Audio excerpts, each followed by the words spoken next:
అందరికీ నమస్కారం అండి.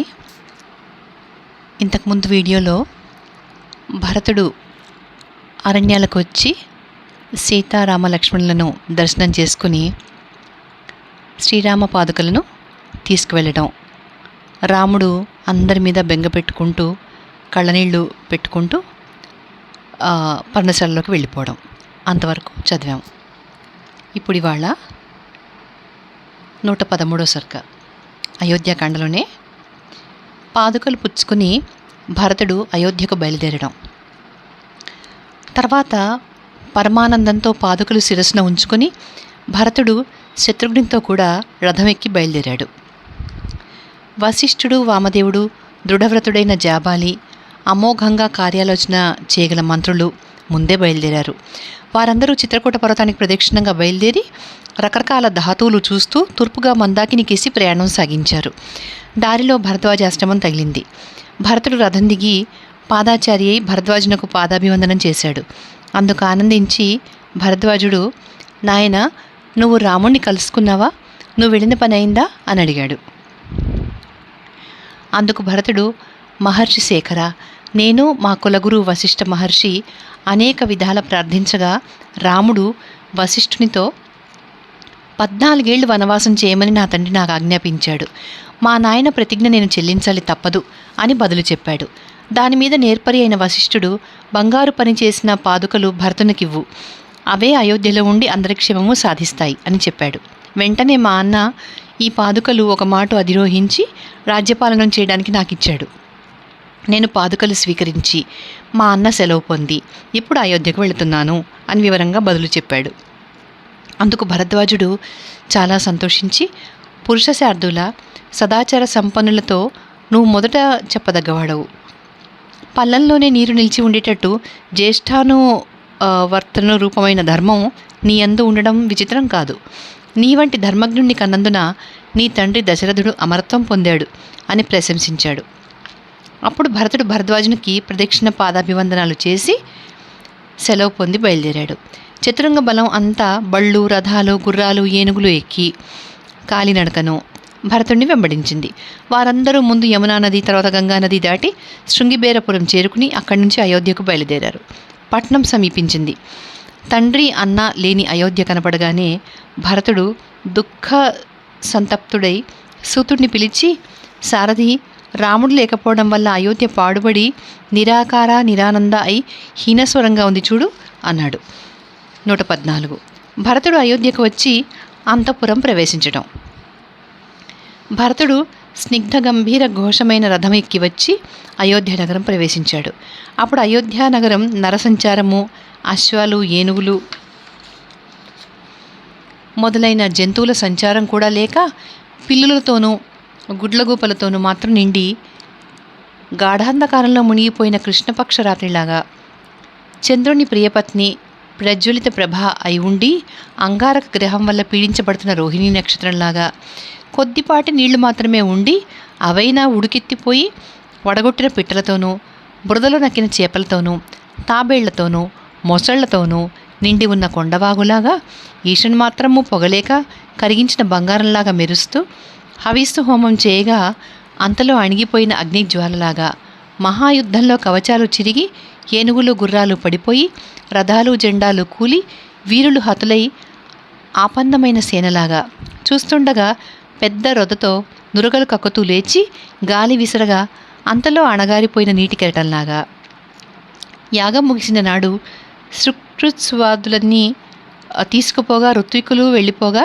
సవ్వడి లేకుండా ఉండిన యజ్ఞవేదికలాగా, ఆబోతు విడిచిపెట్టి వెళ్ళిపోగా అప్పుడు కోసి తెచ్చి వేసిన పట్టుకుచ్చుల వంటి చెంగలి పరకలు కూడా ముట్టక సాలలో ఉసూరుమంటూ ఉండిన ఆబేయల గుంపులాగా, నవరత్నాల పథకం తీసివేసిన ముత్యాల సరంలాగా, విరగబూసి కొదమ తుమ్మిదలతో నిండి ఉండి అంతలో దావాగ్ని చుట్టుకోగా వాడి వత్తలైపోయిన వనలతలాగా, చేసుకున్న పుణ్యమంతా అయిపోగా ఆకాశం నుండి జారిపడి వెలవెలపోయే నక్షత్రంలాగా, అంగళ్ళు మూసివేయగా జనసంచారం లేక నీలిమేఘ మాలికలతో నిండిపోయి చంద్రదర్శనము, నక్షత్ర దర్శనము కూడా లేని ఆకాశంలాగా, ఉన్న మద్యం అంతా తాగివేయగా శూన్యాలై పైగా పగిలిపోయిన మూకుళ్లతోనూ దొప్పలతోనూ కొట్టేసిన పాముల్లాగా పడి ఉండిన మధుపానమత్తులతోనూ నిండి ఉన్న మత్తులతో నిండి ఉన్న పానశాలలాగా నేలంతా నెరలు తీసి పాత్రలన్నీ పగిలిపోయి బాణలలోని నీరంతా అయిపోయి పైగా కూలిపోయిన చలివేంద్రంలాగా దృఢమై ఎక్కుపెట్టుబడి ప్రతివీరుల బాణాలతో తెగిపోయి వింటి నుంచి జారిపోయిన అలెతాడులాగా రణకుశలుడైన శూరుడెక్కి యుద్ధారంగానికి వెళ్ళి యుద్ధానికి పనికిరాకపోగా నగలన్నీ ఒలిచేసి విడిచిపెట్టిన ఆడగుర్ర పిల్లలాగా నీళ్ళెండిపోయి చేపలు తాబేళ్లు బయటపడి గట్లు చెడిపోయిన నడబావిలాగా అంగరాగాలు లేక ఆభరణాలు లేక వెలవెలపోతున్న ఉత్సాహరహితుని శుష్క దేహంలాగా నడివాన కాలంలో నీలిమేఘాలలో మునిగిపోయిన సూర్యకాంతిలాగా ఉంది. దశరథ మహారాజు ముద్దుల కొడుకైన భరతుడు రథం నడుపుతున్న సూతుని చూసి, అయోధ్యలో గీతవాద్యాల గంభీర ధ్వని ఎక్కడా వినపడదేమి? మద్యమద గంధము, పూలదండల సువాసన, అగరవత్తుల పరిమళము, ధూప సౌరభము ఏమూలా లేదే? ఒక్క పల్లకి కనపడదు, ఒక గుర్రము కనపడదు, ఒక రథము కనపడదు, ఒక ఏనుగు కనపడదు. ఇదంతా రాముడు అడవులకు వెళ్ళిపోవడం వల్ల తటస్థించింది కాదు. రాముడు అడవులకు వెళ్ళడం వల్ల విలాసవతులైన యువతులు, మహాభోగులైన యువకులు కూడా పైపోతలు మానుకున్నారు, పూలదండలు విడిచిపెట్టేశారు. ఒక్కళ్ళకి ఉత్సాహం లేదు. నగరమంతా రాముని కోసం ఉడికిపోతోంది. అంచేత చక్కని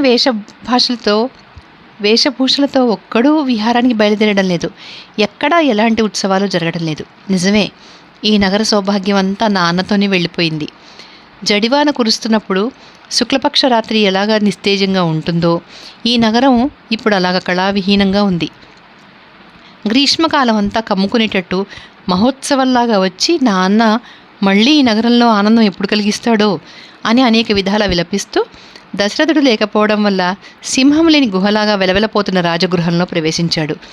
ఎటు చూసినా అంతఃపురం సూర్యుడు లేని పగలులాగా తేజోహీనంగా ఉంది.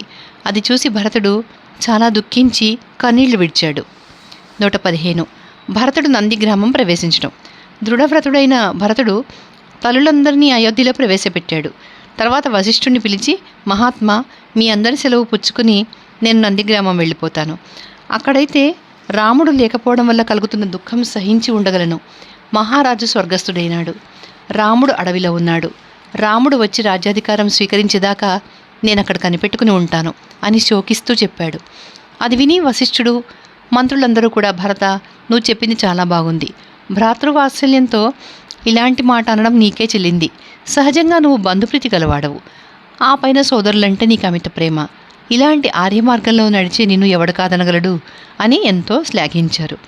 వారందరూ తన కోరికను అనుసరించి ఇలా చెప్పగా భరతుడు సారథిని రథం తీసుకురమ్మని పరమానందంతో తల్లులకందరికీ పాదాభివందనలు చేసి శత్రుఘ్నునితో కూడా రథమెక్కి మంత్రి పురోహితులతో కలిసి బయలుదేరాడు. గురువులైన వశిష్ఠాది బ్రాహ్మణులందరూ ముందు బయలుదేరి తూర్పుగా వెళ్లారు. భరతుడు బయలుదేరి వెళ్ళాక అతను ఆజ్ఞాపించకపోయినా గజాస్వరథ సంకులమైన సేన కూడా అతని వెంట వెళ్ళింది. పురవాసులు కూడా వెళ్ళారు. రథంలో కూర్చున్నప్పుడు భరతుడు రామపాదుకలు తన శిరస్సు మీదే ఉంచుకున్నాడు. తర్వాత నందిగ్రామం ప్రవేశించి రథం దిగి భరతుడు గురువులతో, నా అన్న రాముడు నిధి చేతిలో పెట్టినట్టు ఈ రాజ్యం నాకు స్వాధీనపరిచాడు. హేమభూషితాలైన ఈ పాదుకలే అందరి యోగక్షేమాలు చూస్తూ ఉంటాయి అని చెప్పి ఆ పాదుకలను శిరస్సును ధరించి మంత్రులను చూసి దుఃఖిస్తూ, ఈ పాదుకలే నా అన్నకు ప్రతినిధులు. వీటికి శ్వేతఛత్రం పట్టండి, వింజామరలు వీయండి, సకల రాజమర్యాదలు జరిగించండి. ఈ పాదుకల అనుగ్రహం వల్ల ధర్మం సురక్షితంగా ఉండగలదు. రాముడు వచ్చేదాకా అతని కోసం నేను ఈ రాజ్యం పాలిస్తాను. రాముడు వచ్చాక అతని పాదాలకు ఈ పాదుకలు తొడుగుతాను. అప్పుడు అతని పాదాలకు మొక్కి అతని రాజ్యం అతనికి ఇచ్చేసి అతనికి శుశ్రూష చేస్తూ ఉంటాను. ఇలాగ రాముని ప్రతినిధులైన ఈ పాదుకలు, ఈ రాజ్యము, అయోధ్య నగరము రామునికి అప్పగించి నా పాపం పోగొట్టుకుంటాను. రాముడు పట్టాభిషేకం చేసుకున్నాక జనులందరూ ఆనందిస్తే నాకు ఆనందము కీర్తి కూడా రాజ్యాధికారం కంటే 4 రెట్లు ఎక్కువగా ఉంటాయి అని చెప్పి దుఃఖిస్తూనే నందిగ్రామంలో ఉండిపోయి రాజ్యపాలనం ప్రారంభించాడు. సైన్యం కూడా నందిగ్రామంలోనే ఉండిపోయింది. భరతుడు రాజవేషంతో కాక జడలు నారచీరలు ధరించి మునిలాగా ఉండి రాముడు చెప్పినట్టే చేస్తూ రాముని కోసం ఎదురు చూస్తూ ఉన్నాడు.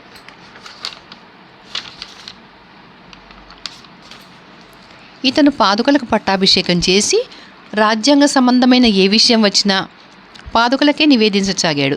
ఎవరైనా కానుకలు తెచ్చి సమర్పిస్తే అవి కూడా పాదుకలకే సమర్పించి తర్వాత యథార్హంగా వ్యవహరించబూనుతాడు. 116. చిత్రకూటం మీద ఉండిన మునులందరూ మరో చోటికి లేచిపోవడం. భరతుడు వెళ్ళిపోయాక రాముడు అక్కడే ఉన్నాడు. కానీ అక్కడ తనతో పాటుగా ఉన్న మునులందరూ భయపడుతున్నట్టు, మరో చోటికి లేచిపోవాలనుకుంటున్నట్టు చేష్టల వల్ల ఇంగితాల వల్ల కనిపెట్టాడు. ఆ మునులందరూ కూడా రామునికేసి కన్నుగీటుకుంటూ తమలో తాము ఏమేమో చెప్పుకోసాగారు. ఇదంతా చూసి రాముడు వృద్ధుడైన కులపతి దగ్గరికి వెళ్ళి పాదాభివందనం చేసి చేతులు జోడించుకుని, మహాత్మా, ఈ మునులందరూ ఏదో బాధపడుతున్నట్టు కనపడుతుంది. నేను ఇక్కడికి వచ్చాక నా వల్ల మీకెవరికైనా ఏమైనా అపకారం జరిగిందా? నా తమ్ముడైన లక్ష్మణుడైనా మీ ఎడల తనకి తగని పని ఏమీ చేయలేదు కదా? మీకు నాకు శుశ్రూష చేస్తూనే ఉన్న సీత ఏమైనా తప్పు పనులు చేస్తోందా అని అడిగాడు. ఆ కులపతి వయసులోనూ తపస్సులోనూ కూడా చాలా వృద్ధుడు. పైగా భూతదయాపరుడైన రాముడు ఇలా అడగ్గా అతనికి వణుకు హెచ్చిపోయింది. ఎంత మాటనాయనా అంటూ ప్రారంభించాడు అతను. సహజంగానే సీత చాలా మంచిది. ఆమె అందరి ఎడల మంచే కోరుతూ ఉంటుంది. అలాంటి సీత మా వంటి మునుల ఎడల మరో విధంగా ప్రవర్తించడం ఏమిటి నాయనా? ఇక ఉన్నదల్లా ఏంటంటే, నీ మూలాన రాక్షసుల వల్ల మునులకు బాధలు కలుగుతున్నాయి. మునులు ఈ సంగతే చెప్పుకుంటున్నారు. రావణాసుడి తమ్ముడు కరుడు అని ఒక రాక్షసుడున్నాడు. వాడు చాలా మోసగాడు, జయగర్వితుడు, నీచుడు. వాడు మనుషులను తినేస్తాడు. వాడెప్పుడూ పాపాలే చేస్తాడు. జనస్థానంలో ఉండిన మునులందరినీ కూడా లేవగొట్టేశాడు. వాడి విషపు చూపు నీ మీద కూడా పడింది. నువ్విక్కడ ప్రవేశించింది మొదలు రాక్షసులు ఈ ప్రాంతపు మునులను కూడా పీడిస్తున్నారు. అనేక బీభత్స రూపాలతో వచ్చి మునులను భయపెడుతున్నారు. వాళ్లలో కొందరు అప్రశస్త పదార్థాలు, అశుచి వస్తువులు మీద పడేసి మునులను బాధిస్తున్నారు. కొన్ని ఆశ్రమాల్లో రహస్యంగా దిగి ఉండి అల్పబుద్ధులై వాళ్ళు మునులను నాశనం చేసేస్తున్నారు. మునులు హోమాలు ప్రారంభించేటప్పటికీ వాళ్ళు వచ్చి సుకృత్సవాలు విరిచేయడం, నీళ్లు పోసి అగ్నిహోత్రాలు ఆర్పివేయడం, చెంబులు తప్పెళ్లను పగలగొట్టి ఏడిపిస్తున్నారు. అందుచేత ఈ దురాత్ములు పాడు చేసిన ఆశ్రమాలు విడిచిపెట్టి మునులందరూ మరో చోటికి పోవాలనుకుంటున్నారు. ఇక్కడ కూడా వాళ్ళిక ముందు మమ్మల్ని బాధించవచ్చు. అందుచేత మేము ఇక్కడి నుంచి వెళ్ళిపోతాము. ఇక్కడికి చాలా దూరాన నా పూర్వాశ్రమం ఉంది. అక్కడ కందమూల ఫలాలు అపారంగా ఉన్నాయి. మేమంతా అక్కడికే వెళ్ళిపోతాం. కరుడు నిన్ను కూడా విడిచిపెట్టాడు. నీ మీద కూడా తన దౌష్ట్యం చూపిస్తాడు కనుక మంచిదని తోస్తే నువ్వు కూడా మాతో వచ్చి. నువ్వు సమర్థుడివే, సందేహం లేదు. కానీ నీ భార్య కూడా నీ దగ్గర ఉంది కనుక నీకైనా ఇక్కడ ఉండడం మంచిది కాదు అని చెప్పాడు. రాముడిదంతా విని అనేక విధాల ధైర్యం చెప్పి ఆ మునిని ఆపుచిద్దామని ప్రయత్నించాడు. కానీ లాభం లేకపోయింది.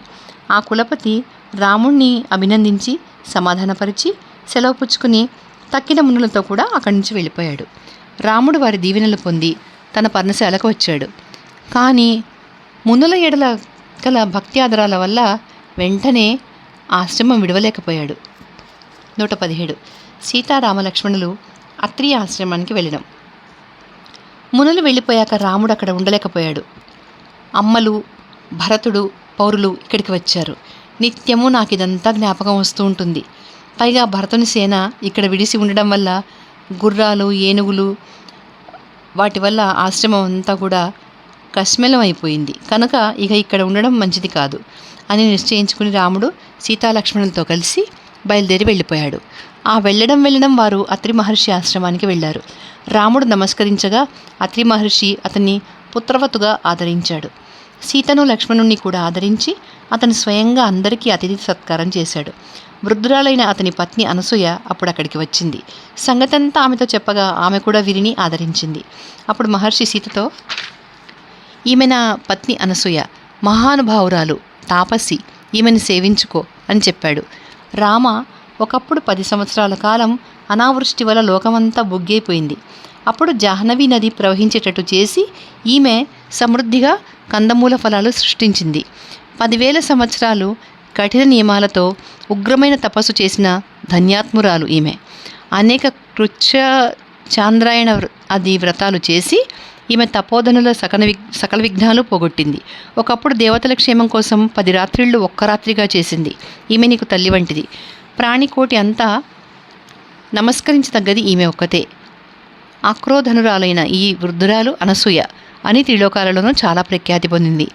ఈమెను సీత సేవించడం మంచిది అని రామునితో కూడా చెప్పాడు. వెంటనే రాముడు, రాజపుత్రి, మహర్షి చెప్పింది విన్నావు కదా, నీ శ్రేయస్సు కోసం త్వరగా వెళ్ళి ఆ మహాదేవిని సేవించుకో అని సీతకు చెప్పాడు. అనసూయ ముసలి పండు అయి ఉంది. ఆమె శరీరం అంతా ముడతలు పడి శిథిలమైపోయింది. తల ముగ్గుబుట్టలా ఉంది. ఓరు గాలిలో అరటి చెట్టులాగా ఎప్పుడూ వణుకుతూ ఉంటుంది. సీత ఆమె దగ్గరికి వెళ్ళి తన పేరు చెప్పుకొని పాదాభివందనాలు చేసి దోసిలి ఒగ్గి ఎదుట నుంచుని, అమ్మ క్షేమంగా ఉన్నారా అని కుశల ప్రశ్న కూడా వేసింది. అనసూయ సీతను దగ్గరికి తీసుకుని, తల్లి, నువ్వు బంధువర్గము, అహంకారము, అపారమైన ఐశ్వర్యము విడిచి వనవాసం చేయమని ఆజ్ఞాపించబడిన రాముడితో కూడా వచ్చావు. చాలా గొప్ప సంగతి ఇది. నగరాల్లో ఉండినా, అడవుల్లో ఉండినా, పాపాత్ముడైన పుణ్యచరిత్రుడైన భర్తను దేవుడిగా భావించుకునే స్త్రీలకు ఉత్తమ లోకాలు కర్తలామలకమవుతాయి. దుశ్శీలుడైన, కామపరతంత్రుడైన, ధనహీనుడైన, ఆర్యజాతి స్వభావం గల స్త్రీలకు భర్త దేవుడే. సీత, నేను చాలా విమర్శించి చూశాను, కానీ అవ్యయమైన తపస్సులాగా సర్వావస్థల్లోనూ రక్షించగలవాడు స్త్రీలకు భర్త కంటే మరొక బంధువు కనపడడు. అయితే దుర్మార్గులై పరపురుషులతో చరించే స్త్రీలకు ఈ సంగతి తెలీదు. అలాంటి స్త్రీలు ఈ లోకంలో అపకీర్తే కాకుండా పరలోకంలో క్రూర శిక్షలు కూడా పొందుతారు. మంచి చెడ్డలు తెలిసి ధర్మ మార్గంలో చరిస్తూ భర్తను సేవించే స్త్రీలు స్వర్గసుఖాలన్నీ అనుభవిస్తారు. కనుక నువ్వు సకల విధాల రాముని అనుసరించి నడుచుకో. రామునకు సహధర్మచారినివై ధర్మము, కీర్తి సంపాదించుకో అని చెప్పింది. 118. సీత అనసూయకు స్వయంవరం కథ చెప్పడం. అనసూయ చెప్పింది విని అసూయారహితురాలైన సీత ఆమెను పూజించి, సకలలోక పూజ్యురాలవైన నువ్వు నాకు ఇలా ఉపదేశించడం ఆశ్చర్యం కాదు. ఎందుకంటే స్త్రీకి భర్తే దైవం అని నాకు తెలుసు. ఆర్యురాల, నా భర్త ఒకవేళ సదాచారహీనుడైనా ఏ సంకోచము లేకుండా నేను అతనికి సేవ చేయవలసిన దాన్నే. అలాంటప్పుడు గుణశ్లాఘ్యుడైన నా భర్తను నేను సేవించడంలో విశేషమే ఉంది. నా భర్త గుణశ్లాఘ్యుడని మాత్రమే చెప్తే చాలదు. అతను దయార్ద్ర హృదయుడు, జితేంద్రియుడు, స్థిరానురాగుడు, ధర్మాత్ముడు, తల్లిలాగా గారాభము, తండ్రిలాగా హితము కనపరుస్తాడు. నా భర్త కౌసల్యాదేవిని ఎలా పూజిస్తాడో తక్కిన సవతి తల్లులను అలాగే పూజిస్తాడు. పితృవత్సలుడు, ధర్మజ్ఞుడు అయిన నా భర్త తన తండ్రి ఒక్క మాట చూసిన స్త్రీని తల్లిని చూసినట్టే చూస్తాడు. భయంకరమైన ఈ జనారణ్యానికి వచ్చేటప్పుడు నా అత్త కౌసల్యాదేవి నాకు చెప్పిందంతా నా హృదయంలో భద్రపరుచుకునే ఉన్నాను. నా వివాహ సమయంలో అగ్ని సన్నిధిని మా అమ్మ చెప్పింది కూడా నేను మనసులో ఉంచుకునే ఉన్నాను. ధర్మాత్మురాలవైన నీ మాటలు వినగా అదంతా నాకిప్పుడు మళ్ళీ కొత్తగా చెప్పినట్టయింది. నిజంగా భర్తకు సేవ చేయడం కంటే స్త్రీకి మరో తపస్సు ఏదీ లేదు. సావిత్రీదేవి పతి శుశ్రూష చేసే స్వర్గంలో దేదీప్యమానంగా ప్రకాశిస్తోంది. నువ్వు సావిత్రీదేవిలాగే పతిసేవ చేస్తున్నావు. నీకు స్వర్గం నిశ్చయమే. స్త్రీలందరిలోనూ సర్వోత్తమురాలైన రోహిణీదేవి ఆకాశాన ఒక క్షణమైనా చంద్రుడిని విడిచి కనపడదు. ఇలా భర్తృసేవ చేసిన స్త్రీలందరూ తమ పుణ్యకర్మల వల్ల స్వర్గంలో సుఖిస్తారు అని చెప్పింది. ఇదంతా విని చాలా ఆనందించి సీత శిరస్సు ముద్దాడి, తల్లి, అనేక విధాలైన కఠిన నియమాలతో సంపాదించిన తపస్సు నా దగ్గర చాలా ఉంది. కనుక నీకేం కావాలో కోరుకో, నెరవేరుస్తాను. నువ్వు చెప్పిన మాట యుక్తియుక్తంగా ఉంది, చాలా చక్కగానూ ఉంది. నేను చాలా ఆనందించాను. కనుక నీకేం చేయమంటావో చెప్పు అని అనసూయ చాలా ప్రీతి కనపరిచింది. అందుకు సీత ఆశ్చర్యపడి చిరునవ్వుతో, మీరు ఇంత మాట అన్నారు, నాకు ఇది చాలు అంది. అనసూయ అందుకు మరీ ఆనందించింది. సీత, నీ ఎడల నాకు కలిగిన సంతోషం సఫలం కావాలి. ఇదిగో, ఇదొక గొప్ప పూలదండ, ఇది చందనం, ఇది వస్త్రం, ఇవి ఆభరణాలు. ఇవి నువ్వు వాడుకో అమ్మా. దానివల్ల నీ శరీరం ఎప్పుడూ నిత్యనూతనంగా ఉంటుంది. ఈ వస్తువులు ఎప్పుడు శాశ్వతంగా ఉండిపోతాయి. ఈ చందనం పూసుకుంటే లక్ష్మీదేవి అవ్యయుడైన శ్రీహరిని శోభిల్ల చేసినట్లు నీ భర్తను శోభిల్ల చేస్తావు అని చెబుతూ ప్రేమతో ఇచ్చింది. సీత అవి పుచ్చుకుని ఆమెను సేవించింది. అప్పుడు అనసూయ, సీత, యశస్శాలైన రామునకు నువ్వు స్వయంవరంలో లభించావట. అదంతా ఎలా జరిగిందో విస్తరంగా చెబుదు, వినాలని ఉబలాటంగా ఉంది అని అడిగింది. వినండి అని సీత ప్రారంభించింది. మిథిలాధిపతి అయిన జనక మహారాజు మహావీరుడు, ధర్మాత్ముడు. క్షత్రియ ధర్మం అనుసరించి అతను ప్రజాపాలన చేస్తున్నాడు. ఒకప్పుడు ఆ మహారాజు స్వయంగా భూమి దున్నుతూ ఉండగా భూమి బద్దలు చేసుకుంటూ నేను పైకొచ్చాను. విత్తనాలు చల్లడానికి సిద్ధపడి వచ్చిన జనకుడు నన్ను చూసి ఆశ్చర్యచకితుడై సంతానం లేకపోవడం వల్ల నా ఎడల స్నేహాభిమానాలు కలవాడై నన్ను తొడ మీద కూర్చోబెట్టుకుని ఈమె నా కూతురు అని చెప్తూ తన ప్రేమంతా నా మీద కుమ్మరించాడు. అప్పుడు రాజా ఈమె నీ కూతురు అని ఆకాశవాణి కూడా పలికింది. అందుకు నా తండ్రి చాలా సంతోషించాడు. నేను దొరికాక నా తండ్రి అనేక విధాలా చాలా గొప్పవాడైనాడు. నా తండ్రి నన్ను తన పెద్ద భార్యకిచ్చాడు. ఆమె నన్ను కన్నబిడ్డను పెంచినట్టే పెంచింది. ఇంతలో నాకు పెళ్ళీడు వచ్చింది. దాంతో డబ్బు పోతే దరిద్రుడు దీనుడైపోయేటట్లుగా నా తండ్రి చింతలో పడ్డాడు. లోకంలో ఆడపిల్లలు గల తండ్రి అది వరకు దేవేంద్రునితో సమానుడే అయినా పిల్లలకు పెళ్ళీడు వచ్చాక తనతో సమానులైన వారి వల్లనే కాదు, తక్కువ వారి వల్ల కూడా తిరస్కారం పొందడం ఉండనే ఉంటుంది కదా. అలాంటి తిరస్కారం పొందవలసిన కాలం వచ్చిందనగానే తెప్పలేని వాడు సముద్రంలో ఒడ్డుకు చేరలేనట్లు నా తండ్రి చింతా సముద్రంలో పడి దారి తెన్నో కనపడక కొట్టుకోసాగాడు. నేను అయోనిజనైతిని. అందుచేత కూడా నా తండ్రి నాకు తగిన భర్తను తేలేకపోయాడు. ఇలాగ విచారించగా నా తండ్రికి ఇందుకు స్వయంవరం తప్ప వేరే మార్గం లేదు అని తోచింది. ఒకానొక మహాయజ్ఞంలో వరుణదేవుడు నా తండ్రికి ప్రీతితో ఇచ్చిన గొప్ప ధనుస్సు అక్షయతూణిరాలు ఉన్నాయి. మనుష్యమాతృలు ఎవరూ ఆ ధనుస్సు కదపలేరు. అనేక మంది రాజులు ప్రయత్నించారు, కానీ కలలో కూడా అది వంచలేకపోయారు. అంతటా సత్యవాది అయిన నా తండ్రి రాజులనందరినీ పిలిచి నిండు కొలువు తీరి, ఈ ధనుస్సు ఎత్తి ఎవరెక్కు పెడతారో వారికి నా కూతురు భార్య అవుతుంది అని ప్రకటించాడు. పర్వతంలా ఉండిన ఆ ధనుస్సు కదపలేక వారందరూ నమస్కారం చేసి వెళ్ళిపోయారు. తర్వాత చాలా కాలానికి విశ్వామిత్రునితో కూడా మహా తేజస్శాలి అయిన రాముడు యజ్ఞం చూడడానికి వచ్చాడు. లక్ష్మణుడు కూడా అన్నతో వచ్చాడు. అప్పుడు నా తండ్రి తనను పూజించగా ఆ విశ్వామిత్ర మహర్షి, జనకరాజేంద్ర, వీరు దశరథ మహారాజు కొడుకులు రాముడు, లక్ష్మణుడు. వీరు ధనుసు చూడడానికి వచ్చారు. రాజపుత్రుడైన రామునకు దేవదత్తం అయిన ఆ ధనుసు చూపించు అని చెప్పాడు. నా తండ్రి వెంటనే ఆ ధనుసు తెప్పించాడు. అయితే మహాపరాక్రమశాలి అయిన రాముడు ఒక్క క్షణంలో ఆ ధనుస్సు ఎత్తి నారి ఎక్కుపెట్టి బాణం తొడిగాడు. కానీ పెళపెళలాడుతూ ఆ ధనుస్సు మధ్యకు విరిగిపోయింది. అప్పుడు పిడుగుపడ్డంత చప్పుడైంది. అందరూ భయభ్రాంతులైపోయారు. అంతటా సత్యవాది అయిన నా తండ్రి నన్ను రామునికి ఇవ్వదలిచి కలశం ఎత్తాడు. కానీ రాముడు వల్ల కాదన్నాడు. అయోధ్యాపతి అయిన నా తండ్రి సెలవు లేకుండా నేను ఈమెను స్వీకరించను అని రాముడు అన్నాడు. వెంటనే నా తండ్రి దశరథుడిని రప్పించాడు. నాకు రామునకు వివాహమైంది. ఊర్మిళ అని నాకు ఒక చెల్లెలుంది. ఆమె చాలా చక్కనిది, చాలా మంచిది అని ఆమెను నా తండ్రి లక్ష్మణునికి ఇచ్చి పెళ్లి చేశాడు. ఈ విధంగా నేను రామునకు స్వయంవరంలో భార్యనైనాను. మహాపరాక్రమశాలి అయిన రాముని మీద నేను అనురక్తురాలను అయినాను అని చెప్పింది సీత. 119. మునుల సెలవు పొంది రాముడు ముందుకు బయలుదేరడం. ధర్మాలన్నీ తెలిసిన అనసూయ ఈ కథ విని చాలా ఆనందించి సీతను గట్టిగా కౌగిలించుకుని శిరస్సు ముద్దాడి, తల్లి, నీ స్వయంవరం జరుగుతున్నట్లే నాకు స్పష్టంగానూ కమ్మగానూ చెప్పావు. నీ కథ నాకు చాలా ఆనందం కలిగించింది. ఇదిగో రాత్రి దగ్గర పడుతోంది. సూర్యుడు అస్తమించాడు. పగలంతా ఆహారం కోసం అరణ్యమంతా తిరిగి నిద్రవేళకు చేరుకున్నట్లు పిట్టల మధురధ్వనులు వినవస్తున్నాయి. ఇదిగో స్నానాలు చేసుకుని తడిబట్టలు కలశాలు పట్టుకుని మునులు కూడా ఆశ్రమాలు చేరుకుంటున్నారు. అదిగో మహర్షులు యథావిధిగా హోమాలు చేసిన అగ్నిహోత్రాలలో నుంచి కపోత కంఠం రంగు గల పొగ పైకి వస్తోంది. కొద్దిపాటి ఆకులే గల చెట్లు కూడా చీకటి వల్ల దట్టంగా ఉన్నట్టు కనపడుతున్నాయి. దిక్కులు కూడా కనబడడం లేదు.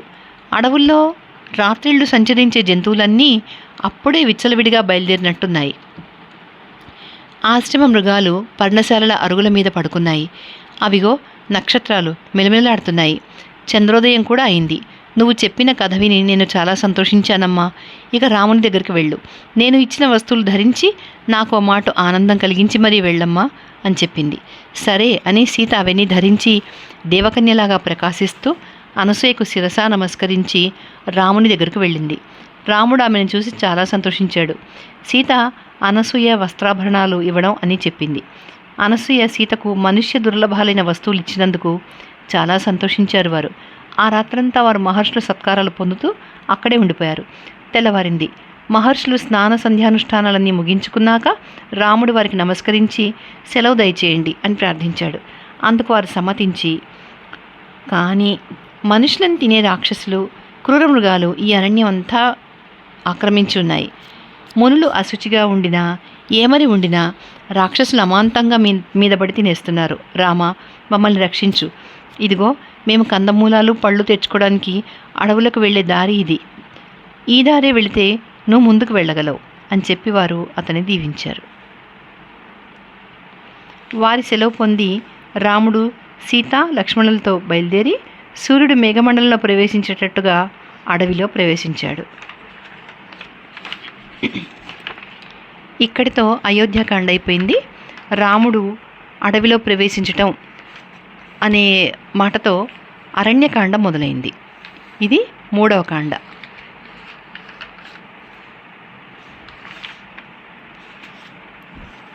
అరణ్యకాండలో మొదటి సర్గ. రాముడు దండకారణ్యంలో ఒక మున్యాశ్రమం చేరడం. సీతా లక్ష్మణుడు వెంట వస్తుండగా మహాధైర్యశాలి దుర్ధర్షుడు అయిన రాముడు మహారణ్యాలలో ఒకటైన దండకారణ్యం ప్రవేశించాడు. ఆదిలో దండకుడనే ఒక రాజు విశాల రాజ్యం అది. అయితే శుక్రశాపం తగిలి అది మనుషులు చొరరాని ఒక మహారణ్యం అయిపోయింది. ప్రవేశించడంతోనే రాముడు ఆ దండకారణ్యంలో ఒక మునిపల్లె చూశాడు. ఆ మునిపల్లెలో ప్రతి పర్ణశాల ముందు చక్కగా అలికి ముగ్గులు తీర్చారు. అక్కడక్కడ కుశలు ఆరబెట్టుకుంటున్నారు. ఎక్కడ చూసినా చక్కగా ఉతికిన నారచీరలు ఆరుతున్నాయి. రకరకాల జంతువులు పక్షులు అక్కడ చాలా ఉల్లాసంగా ఉన్నాయి. సకల ప్రాణులకు అది నిరపాయమైన వాసస్థలమై ఉంది. అపురూపమైన బ్రహ్మవర్చస్సుతో నిండి అది మధ్యందిన సూర్యమండలంలాగా చూడశక్యం కాకుండా ఉంది. ప్రతిదినము అప్సరసులు వచ్చి ఆ మునులను పూజించి నృత్యం చేసి వారిని ఆనందపెడుతూ ఉంటారు. మహారణ్యాలలో ఉండే రకరకాల ఫల వృక్షాలన్నీ అక్కడ విరగకాసి ఉన్నాయి. ఆ పల్లెలో ఉండిన అగ్నిహోత్ర గృహాలు చాలా పెద్దవి.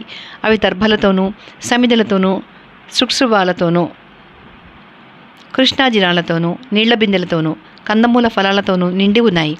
ఎక్కడ చూసినా హోమాలు భూతబలులు జరుగుతున్నాయి. వేదఘోష శ్రావ్యంగా వినవస్తోంది. ఎటు చూసినా పూల చెట్లు తెగ పూసి ఉన్నాయి. అక్కడ ఉండిన విశాల తటాకం కలువలతోనూ తామర పువ్వులతోనూ నిండి ఉంది. అక్కడ మునులందరూ సూర్యబింబంలాగా అగ్నిహోత్రంలాగా ప్రకాశిస్తున్నారు. వారు కందమూల ఫలాలు మాత్రమే పూజిస్తారు. నారచీరలు కృష్ణాజినాలు మట్టుకే ధరిస్తారు. ఆ మునులకు పూజ్యులైన పరమర్షులు కూడా అక్కడ ఎందరో ఉన్నారు. వారందరూ నేతాహారులు, పుణ్యమూర్తులు. బ్రహ్మజ్ఞాన సంపన్నులైన బ్రాహ్మణులు కూడా అక్కడ చాలామంది ఉన్నారు. వారందరూ నిరంతరం వేదఘోష చేస్తూ ఉంటారు. ఇలాంటి మునులతోనూ మహర్షులతోనూ బ్రాహ్మణోత్తములతోనూ నిండి ఆ మునిపల్లె బ్రహ్మలోకం అంత ప్రసిద్ధి పొందింది. మహా తేజస్శాలి అయిన రాముడు ధనస్సు ఎక్కువ దించేసి సవినయంగా ఆశ్రమం ప్రవేశించాడు. చంద్రుడిలాగా తేజరిల్లుతున్న రాముణ్ణి, యశస్విని అయిన సీతను, లక్ష్మణుణ్ణి చూసి దివ్యజ్ఞాన సంపన్నులైన ఆశ్రమవాసులందరూ మంగళాశీర్వాదాలు చేస్తూ ఎదురు వెళ్ళారు. రాముడు సమవిభక్తాంగ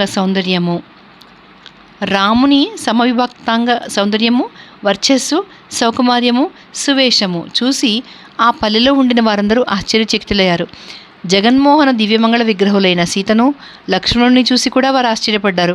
మహాభాగులైన ఆ మునిపల్లె వాసులందరూ అతిథిగా వచ్చిన సర్వభూతహితుడైన రాముని ఒక పర్ణశాలలో ప్రవేశపెట్టి అర్ఘ్యపాద్యాధికంతో యథాశాస్త్రంగా పూజించారు. ఇంకా వారు ఇదే ఆశ్రమం, ఇవే పుష్పాలు, ఇవే ఫలాలు అంటూ ప్రాంజలులై నివేదించి, రామ నువ్వు రాజువు, దుష్టశిక్షకుడవు, గురుడవు, వర్ణాశ్రమ ధర్మ పరిపాలకుడవు, అంచేత మాకందరికీ నువ్వు శరణ్యం, పూజ్యుడవు. రాఘవ, రాజు అంటే ఇంద్రుని 4 అంశాలలో ఒక అంశ కనుక రాజు సకల భోగాలు అనుభవించడానికి అర్హుడు. మేమందరం నీ రాజ్యంలో నివసిస్తున్నాం కనుక నీ రక్షణ పొందడానికి మాకు అధికారం ఉంది. నగరంలో ఉండినా అరణ్యాలలో ఉండినా నువ్వే మాకు రాజువు. మేము జితేంద్రియులం, జితక్రోధులం. మాకెవరెంత అపకారం చేసినా మాకు మేమై వారిని దండించం. మేము నీ బిడ్డలం కనుక నువ్వు మమ్మల్ని ఎప్పుడు రక్షిస్తూ ఉండాలి అని విన్నవించి పూలతోనూ పళ్లతోనూ సీతాలక్ష్మణులతో కూడా రాముని పూజించి అనేక విధాల సంతృప్తిపరిచారు. 2. విరాతుడు సీతను పట్టుకుపోవడం. మర్నాడు సూర్యోదయం కాగానే తమకు అతిథి సత్కారాలు చేసిన ఆశ్రమవాసుల సెలవు పొంది రాముడు అడవికి బయలుదేరాడు. అది చాలా భయంకరమైన కీకారణ్యం. అన్ని రకాల క్రూర జంతువులు ఆ మహారణ్యంలో ఉన్నాయి. లేళ్ళు, దుప్పులు మొదలైన సాధు జంతువులు కూడా తండోపతండాలుగా ఉన్నాయి. అనేక మహావృక్షాలు కూలిపోయి ఉన్నాయి. ఎంతో దూరం వ్యాపించి ఉండిన లతలు కూడా చాలా నలిగిపోయి ఉన్నాయి. అక్కడ చెరువులు ఎన్నో ఉన్నాయి. కానీ అన్నీ చూడశక్యం కాకుండా ఉన్నాయి. రాముడు సీతతోనూ లక్ష్మణునితోనూ ఆ కీకారణ్యం ప్రవేశించిన వెంటనే ఒక రాక్షసుడు కనపడ్డాడు. వాడు గొప్ప పర్వత శిఖరంలాగా ఉన్నాడు. వాడి మాట ఉరిమినట్టుంది. వాడింతవరకు ఎందరో నరులను భక్షించి ఉన్నాడు. మిడిగుడ్లతో. వాడి ముఖం మహాభయంకరంగా ఉంది. పొడుగ్గా, వికృతంగా, వంకరటింకర్లుగా, చాకిబానంత కడుపుతో చాలా బీభత్సంగా ఉన్నాడు వాడు. ఈ రూపానికి సాయం వాడు పులితోలు చుట్టబెట్టుకున్నాడు. అది అప్పుడే తీసింది. ఇంకా రక్తము, కొవ్వు కారుతూనే ఉంది. వాడు సావకాశంగా కూచుని తినడానికి ఇనప శూలానికి 3 సింహాలను, 4 పులులను, 2 తోడేళ్లను, 10 జింకలను, పెద్ద దంతంగల ఏనుగు తల ఒకటి గుచ్చి భుజాన పెట్టుకున్నాడు. సీతను, రాముణ్ణి, లక్ష్మణ్ణి చూసేటప్పటికీ వాడు అగ్గైపోయాడు. వెంటనే ఆకాశం చిల్లులు పడేటట్టు అరుస్తూ, భూమి వణికిపోయేటట్టుగా అడుగులు వేసుకుంటూ వచ్చి గభీమని సీతను పట్టుకుని చంకన పెట్టుకుని, విల్లంబులు ఖడ్గాలు ధరించి, భార్యతో కూడా వచ్చారు, మీరెవర్రా? ఇది నా నివాసం. ఆయు మూడి మీరు ఇక్కడికి వచ్చారు, మునివేషాలు వేసుకుని వచ్చారు, కానీ మిమ్మల్ని నేను సహించను. నా పేరు విరాధుడు.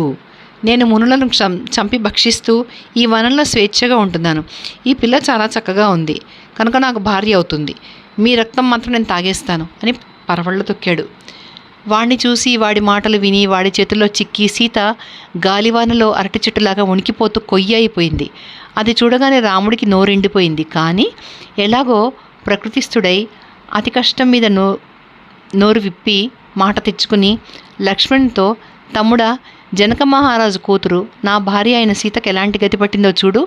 వరం కోరినప్పుడు కైక ఏం భావించిందో అది ఇప్పుడే మనకు సంభవించింది. కైక తన కొడుక్కి రాజ్యం కావాలని ఊరుకుందా? నేను వనవాసం చేయాలి అనడంలో ఆవిడ ఉద్దేశం ఏమిటో గ్రహించావా? అరణ్యాలలో సీతకి ఇలాంటి ఆపత్తు రాక తప్పదని, దాని మీద నేను సర్వనాశనం అవుతానని, అలా అయితే తన కొడుకు రాజ్యం నిష్కంటకం అవుతుందని ఆమె ఊహ. నిజంగా ఇప్పుడు కైక ఊహ నెరవేరింది.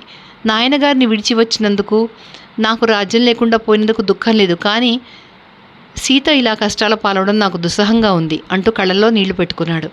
అది చూసి లక్ష్మణుడు క్రుద్ధుడై కాలసర్పంలాగా రోజుకుంటూ, అన్నా, నువ్వు సకల జగత్తుకు నాథుడవు, దేవేంద్రునితో సమానుడవు. నీ సేవకుడిని నేనుండగా నువ్వు అనాథలాగా ఎందుకు దుఃఖిస్తావు? నేను ఒక్క బాణంతో క్రూర రాక్షసుడైన ఈ విరాధుడిని కూలగొడతాను. భూదేవి వీడి కవోష్ణ రక్తం తృప్తిగా పానం చేస్తుంది. కైక తన కొడుకి రాజ్యం కావాలన్నప్పుడు నాకు భరతుని మీద వచ్చిన కోపం అంతా ఇప్పుడు ఈ విరాధుని మీద, ఇంద్రుని పర్వతం మీద వజ్రాయుధం విడిచినట్టు విడిచిపెడతాను అని గర్జించాడు. 3. సీతను విడిచి విరాధుడు రామలక్ష్మణులను ఎత్తుకుని బయలుదేరడం. రామునితో ఇలా అని లక్ష్మణుడు విరాధుడిని చూసి వికటంగా నవ్వుతూ, ఎవడ్రా నువ్వు అని అడిగాడు. అందుకు విరాధుడు, నేనడిగిందే మీరడుగుతున్నారు, మీరెవరు, ఎక్కడికి వెళతారు అని ఎదురడిగాడు. దానికి రాముడు, మేము ఇక్ష్వాకు వంశీయులం, క్షత్రియులం, దశరథ మహారాజు కొడుకులం. మా నాయనగారి ఆజ్ఞ చొప్పున మేము వనవాసం చేయడానికి వచ్చాం. మరి నువ్వెవడవు? ఈ దండకారణ్యంలో ఎందుకుంటున్నావు అని అడిగాడు. అది విని సత్యపరాక్రముడైన రాముణ్ణి చూసి విరాధుడు, రామా విను, నా తండ్రి జయుడు, నా తల్లి శతహ్రద. రాక్షసులందరూ నన్ను విరాధుడని పిలుస్తారు. ఎలాంటి శస్త్రంతోనూ ఎవరు కూడా నన్ను నరకలేరు, చీల్చలేరు, చంపలేరు. ఘోర తపస్సు చేసి మెప్పించగా బ్రహ్మదేవుడు నాకు ఈ వరం అనుగ్రహించాడు. మీరు ఈ సుందరిని, ఈవిడ మీద ఆశ విడిచి వెళ్ళిపోండి, పరిగెత్తిపోండి, లేకుంటే మాట దక్కదు. నిజానికి మీ ప్రాణాలతో నాకేమీ పని లేదు అని ఉరిమాడు. ఆ మాటలు వినేసరికి రాముడు అగ్నిహోత్రంలాగా అయిపోయాడు. తుచ్చుడా, ఉత్తమ కుల స్త్రీ మీద ఆశ పెట్టుకుని నువ్వు చాలా నీచమైన కోరిక కోరుకుంటున్నావు. ఇది నీ మరణానికి కారణమవుతుంది. నా ఎదుట నువ్వు ప్రాణాలతో పోలేవు అని గర్జించి అతను వెంటనే ధనుస్సు ఎక్కిపెట్టి కరకు బాణాలు తొడిగి లాగి విరాధుడిని కొట్టాడు. ఇలాగ అతను 7 బాణాలు విడిచాడు. అవి గరుత్మంతుడిలాగా వాయువేగంతో వెళ్ళి విరాధుడి మీద నాటుకున్నాయి. నెమలి రెక్కల పుంఖాలు గల ఆ బాణాలు 7 విరాధుని శరీరంలో దూసుకుపోయి వాడి రక్తంతో తడిసి అగ్నిజ్వాలలాగా నేల మీద పడ్డాయి. ఆ దెబ్బలు తిని వాడు చాలా కోపించి సీతను కిందికి దింపి శూలం పుచ్చుకుని రాముని మీద, లక్ష్మణుని మీద ఉరికాడు. శూలం పుచ్చుకుని వాడు ముందుకు ఉరికినప్పుడు నోరు తెరుచుకుని మృత్యువే మీద పడ్డట్టయింది. అప్పుడు రామలక్ష్మణులు వాడి మీద శరవర్షం కురిపించారు. అందుకు వికటంగా నవ్వి వాడు ఒళ్ళు విరుచుకున్నాడు. రాఘవుల బాణాలు వాడి శరీరంలో నుంచి కింద పడిపోయాయి.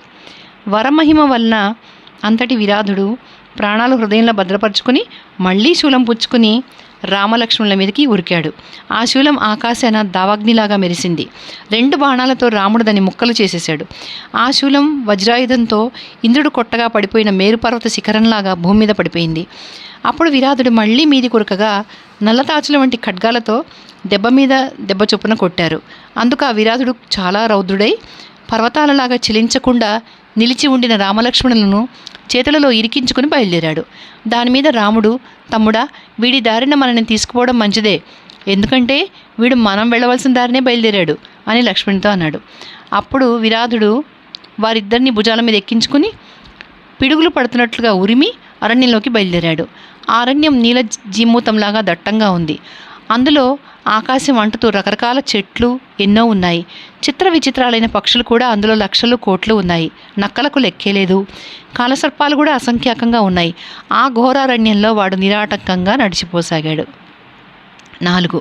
రామలక్ష్మణులు విరాధుణ్ణి గోతిలో పూడ్చిపెట్టడం. విరాధుడలాగా రాముణ్ణి లక్ష్మణుణ్ణి ఎత్తుకుపోతూ ఉండడం చూసి సీత, నా రాముడు సత్యవాది, శీలవంతుడు, శుచి, రౌద్రాకారుడైన ఈ రాక్షసుడు లక్ష్మణునితో కూడా నా రాముని తీసుకుపోతున్నాడు. నన్నిక తోడేళ్ళు, పుల్లు, చిరుతలు మింగేస్తాయి అనుకుని, ఓ రాక్షసుడా, నీకు దండాలు, రాముణ్ణి లక్ష్మణుని విడిచిపెట్టి నన్ను తీసుకుపో అంటూ సీత గొంతెత్తి ఏడ్చింది. అది విని రాముడు, లక్ష్మణుడు ఇక ఈ రాక్షసుడిని త్వరగా సంహరించి వేయాలి అనుకున్నారు. వెంటనే లక్ష్మణుడు వాడి ఎడమ చెయ్యి నరికేశాడు. ఆ వెంటనే రాముడు వాడి కుడి చెయ్యి నరికేశాడు. దాంతో విరాధుడు నీలమేఘం వంటి పర్వత శిఖరం నేల కూలినట్లు బొబ్బలు పెడుతూ కింద పడిపోయాడు. వెంటనే రాముడు, లక్ష్మణుడు వాడిని కాళ్లతో తన్నారు, పిడికిలతో కుమ్మారు, మోకాళ్ళతో పొడిచారు, నేల మీద అటు ఇటు దొర్లించి పచ్చడి చేశారు, బాణాలతో తూట్లు పొడిచారు, కత్తులతో నరికారు. అయినా వాడు చావలేదు. అది చూసి రాముడు, తమ్ముడా, తపోమహిమ వలన ఏమి చేసినా వీడు చావకుండా ఉన్నాడు కనుక గొయ్యి తీసి వీడిని పాతిపెట్టేద్దాం అన్నాడు. ఆ మాట మీద విరాధుడు, రామా, నువ్వు మహేంద్రునితో సమానుడవు. నీ చేతిలో నేను చచ్చిపోయాను. అజ్ఞానం వల్ల మొదట నీ సంగతి నేను తెలుసుకోలేకపోయాను. కౌసల్య కడుపు చల్లగా నువ్వు మహానుభావుడవు. నీ సంగతే కాక లక్ష్మణుని సంగతి, సీత సంగతి కూడా నాకు ఇప్పుడు తెలిసి వచ్చింది. నేను తుమ్మురుడనే గంధర్వుణ్ణి, కుబేరుని అధికార వర్గంలో ఒకణ్ణి. అయితే రంభను విడిచి వెళ్ళలేక నేను నా విధులు అశ్రద్ధ చేశాను. అందుకు కోపించి నా ప్రభు అయిన కుబేరుడు ఇలాగ రాక్షసుడు వైపోమని నన్ను శపించాడు. దశరథ మహారాజు కొడుకైన రాముడు నిన్నెప్పుడు యుద్ధంలో సంహరిస్తాడో అప్పుడు నీకు శాపం తొలగిపోతుంది, మళ్ళీ నువ్వు స్వర్గానికి వస్తావు అని కుబేరుడు నాకు శాపాత్మ కూడా అనుగ్రహించాడు. అలాంటి నేను నీ అనుగ్రహం వల్ల ఘోర శాప విముక్తుడినైనాను. ఇదే నేను స్వర్గానికి వెళ్ళిపోతాను, మీకు క్షేమం అగుగాక. ఇక్కడికి 1.5 ఆమడల దూరాన ధర్మాత్ముడైన శరభంగ మహర్షి ఉన్నాడు. సూర్యసన్నిభుడైన ఆ మహర్షి ఆశ్రమానికి నువ్వు త్వరగా వెళ్ళు. అతను నీకు సకల శ్రేయస్సులు కలిగిస్తాడు. గొయ్యి తీసి పూడ్చిపెట్టడం రాక్షసులకు కులధర్మం కనుక నన్ను గోతిలో పూడ్చిపెట్టి వెళ్ళు. అలా చేస్తే నాకు పుణ్యలోకాలు లభిస్తాయి అని చెప్పాడు. అది విని రాముడు, ఏనుగును పూడ్చిపెట్టాలంటే ఎంత గొయ్యి కావాలో అంత గొయ్యి తవ్వు అని లక్ష్మణునితో చెప్పి విరాధుడిని కదలకుండా కంఠం తొక్కిపట్టి నుంచున్నాడు. అప్పుడు గుణపం పుచ్చుకుని లక్ష్మణుడు విరాధుని పక్కనే పెద్ద గొయ్యి తవ్వాడు. వెంటనే అన్నదమ్ములిద్దరూ విరాధుని గోతిలోకి తోసేసి రాళ్లతో పూడ్చివేశారు. గోతిలో పడతోసినప్పుడు విరాధుడు అడవి అంతా దద్దరిల్లిపోయేటట్టుగా పెడబొబ్బలు పెట్టి చివరికి స్వర్గానికి వెళ్ళిపోయాడు. ఘోరరూపుడు, దురంతకుడు అయిన విరాధుడు ఈ విధంగా చనిపోయినందుకు రామలక్ష్మణులు చాలా సంతోషించారు. వారు భూమికి వచ్చిన సూర్యుడిలాగా, చంద్రుడిలాగా భాసిస్తూ మళ్ళీ ధనుర్బాణాలు ధరించి సీతను వెంట పెట్టుకుని మహోత్సాహంతో అడవిలో ముందుకు సాగారు. 5. రాముడు చూస్తుండగా శరభంగుడు బ్రహ్మలోకానికి వెళ్ళిపోవడం. భీమబలుడైన విరాధుణ్ణి అలా చంపి రాముడు సీతను ఊరడించి దీప్తతేజుడైన లక్ష్మణునితో, తమ్ముడు, చొరశక్యం కానీ అరణ్యంలో చాలా అపాయకరంగా ఉంది. మనకు వనవాస అనుభవం లేదు కనుక మనం త్వరగా శరభంగాశ్రమానికి వెళ్ళిపోదాం అని చెప్పి బయలుదేరాడు. శరభంగుడు దేవతలకు కూడా దుర్లభమైన మహాప్రభావం కలవాడు, బ్రహ్మ సాక్షాత్కారం పొందినవాడు. రాముడు సీతాలక్ష్మణులతో అతని ఆశ్రమం సమీపించేటప్పటికీ అద్భుతమైన గొప్ప దృశ్యం ఒకటి కనపడింది. అక్కడ దేవేంద్రుడు వచ్చి ఉన్నాడు. సూర్యుడిలాగా, అగ్నిహోత్రంలాగా వెలిగిపోతున్నాడు అతను. అతను వెలలేని ఆభరణాలు, మిలమిల మెరిసిపోయే తెల్లని వస్త్రాలు ధరించి ఉన్నాడు. అచ్చంగా అతనిలాగే ఉండినవారు ఎందరో పరివేష్టించి అతన్ని సేవిస్తున్నారు. అతని రథం అప్పుడే ఉదయించిన సూర్యబింబంలాగా ఉంది. గుర్రాలు నీలమణుల్లాగా మెరిసిపోతున్నాయి. అతని ఛత్రం తెల్లగా మేఘంలా ఉంది. చంద్రమండలంలాగా మెరుస్తోంది. రకరకాల దండలతో అది చాలా చక్కగా ఉంది.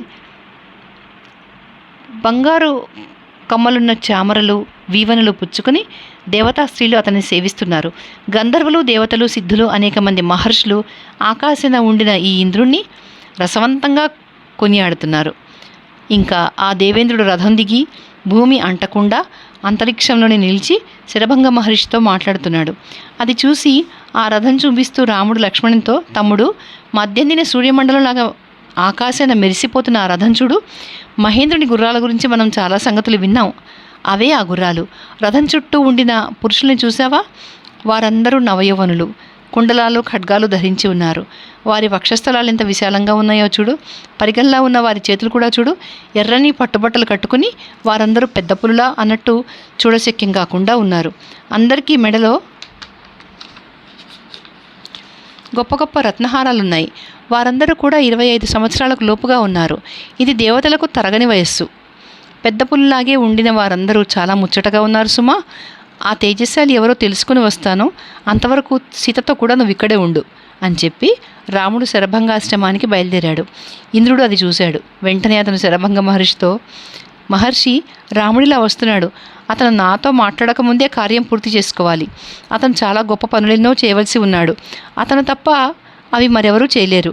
అవి పూర్తయిన తర్వాతే అతను నాతో మాట్లాడడం మంచిది అని చెప్పి మహర్షి సెలవు పుచ్చుకుని రథం ఎక్కి వెళ్ళిపోయాడు.